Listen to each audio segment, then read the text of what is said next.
Hey everyone, it's Joe Kral with the Society of St. Sebastian, and again, welcome to this week's edition of Pro-Life University.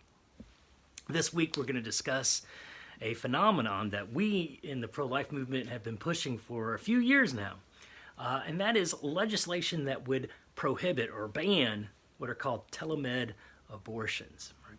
Now, just to kind of go back, give you a little bit of history, what is this thing called telemed abortions and so forth. Firstly, it's the idea that a doctor through video conferencing can prescribe abortion-related drugs. Now, we live in a day and age where obviously video conferencing is pretty normal. We have FaceTime on iPhones and various other smartphones. We have Zoom, we have Skype, we have all sorts of video conferencing technology. In fact, many classrooms are preparing for this upcoming fall semester to obviously have a virtual classroom where kids can log in, they can see the teacher and see other classmates and so forth. So video conferencing is something that's pretty normal, right? But when it comes to the subject of abortion, we're talking about something that's critically different here. One of the things that we fundamentally need to realize is that telemed practice for doctors in general is not necessarily a bad thing.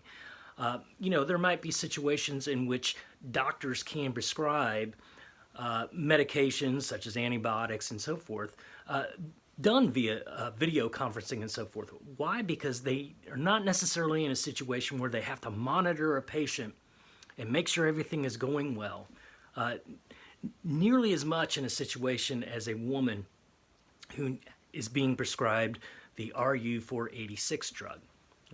So these types of drugs are obviously tend to be a lot more dangerous, take a lot longer. It's not just one drug you're taking and so forth.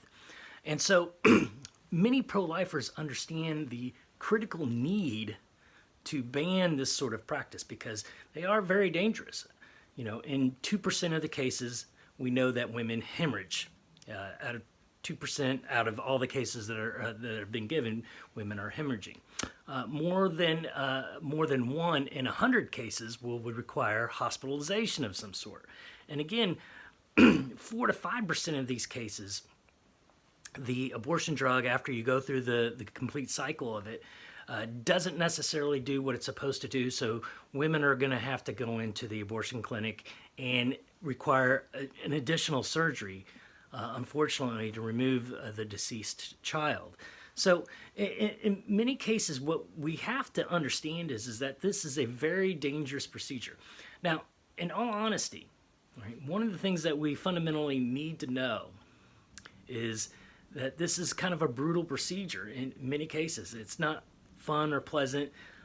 For example, we could talk about Abby Johnson's Unplanned, or the movie Unplanned, where we see Abby Johnson, literally, or the actress that portrays Abby Johnson, go through this. Now, Abby herself actually had done this and describes this in her book as well. And the regimen and what you go through is not nearly as uneventful as some pro-abortion advocates would like you to think that it is. Now, simply put, this is a highly dangerous drug. It has to be highly regulated. It has to be monitored. And so video conferencing in this respect doesn't do the justice to ensure the safety of the woman for obvious reasons. She can hemorrhage. She can have complications. If they're only video conferencing, that doctor isn't always available and so forth. If something happens, these are situations where you have a strong enough drug that can cause severe problems, that this is something that has to be done face-to-face, physically speaking. And so many pro-life organizations are pushing bans that would ban, this sort of practice. Now, let's talk a little bit about this, philosophically and so forth. I think it's interesting. One interesting aspect, and I'll dive into the philosophy of this in here in just a second, is that many abortion industry advocates obviously oppose this sort of legislation. Now, the big question is why? Well, one of the things we can certainly talk about is that it certainly goes against their narrative that abortion is safe. One of the things that we've learned over the years as pro-life advocates that push pro-life legislation is that abortion is not nearly as safe as they try to make it out to be. And this is yet another example. This is, again, a highly dangerous drug that needs to be closely monitored. And the women that are taking this have to be closely monitored as well. There are cases in which women have died because of this drug. There are many cases out there where women have had severe hemorrhaging because of this drug. Simply put, video conferencing over the phone with a doctor about this drug is not safe. So, when we push this sort of thing, we obviously, and then when we give these sorts of statistics out there, obviously there's pushback. The pushback from the pro-abortion industry is, simply put, they want to make sure that society thinks that abortion is safe, and it's safe in all circumstances. I mean, in several cases, you have abortion industry advocates basically saying the lie that it's safer than pulling a tooth. That is simply not true. And it's simply not true in this particular case as well. So one of the things that we fundamentally need to know that when it comes to this sort of philosophical thing here is when we as incrementalists try to limit the harm, obviously what we're doing here is limiting the harm that's being proposed to the woman. In some cases, this may act even as a deterrent.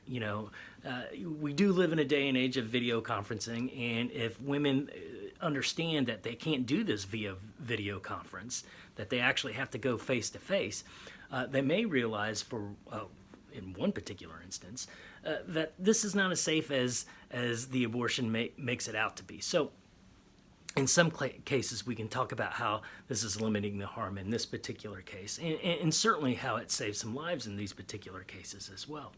Right? So I think that's kind of important to note here, right? That one, we're ensuring that this industry isn't just needlessly killing more lives than what it's doing, and endangering more lives than what it's already doing.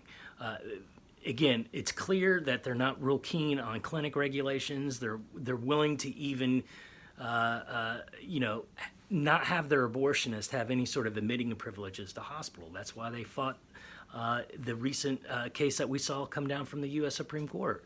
They were fighting against this mandate that they had to have admitting privileges to a nearby hospital.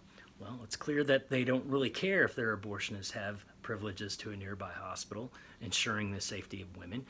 And so, again, the mere fact that they keep pushing against these sorts of bans really kind of shows just how indifferent they are towards life in general, not just the life of the unborn child, but even life of the woman that's before them, just how indifferent they are with respect to this. They don't have the respect for life that they need to have. So I think that's an important sort of attribute to understand here.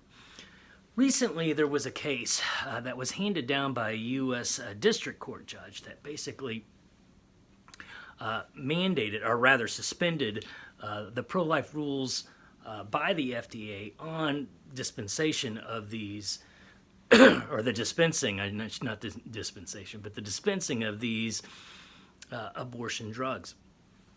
And again, it's caused a lot of turmoil. And again, we're going to probably be seeing more states that are going to be trying to restrict telemed abortions and so forth.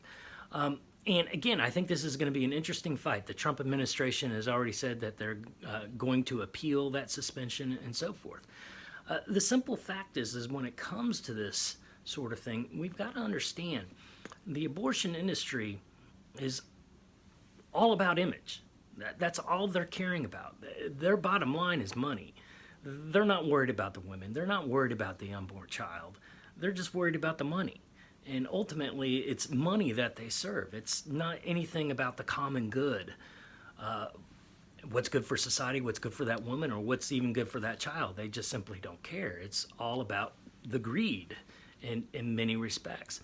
And so these sorts of regulations, if you will, these sorts of bills and these sorts of laws that get enacted are in many ways meant to try to hold them back, from this sort of nefarious, if you will, desire to just be indifferent to life and just go for the almighty dollar. Who cares about what happens, what the effects are, and so forth? And so in many respects, it's almost comical if it weren't tragic, that when they say that they're trying to lift these regulations for the safety of women and for their rights and so forth, it's completely wrong. The simple fact is they don't really care about these women. They don't really care about the unborn children. They certainly don't care about the common good. So in many respects, it shows just how indifferent they are towards these women. These sorts of drugs are highly dangerous.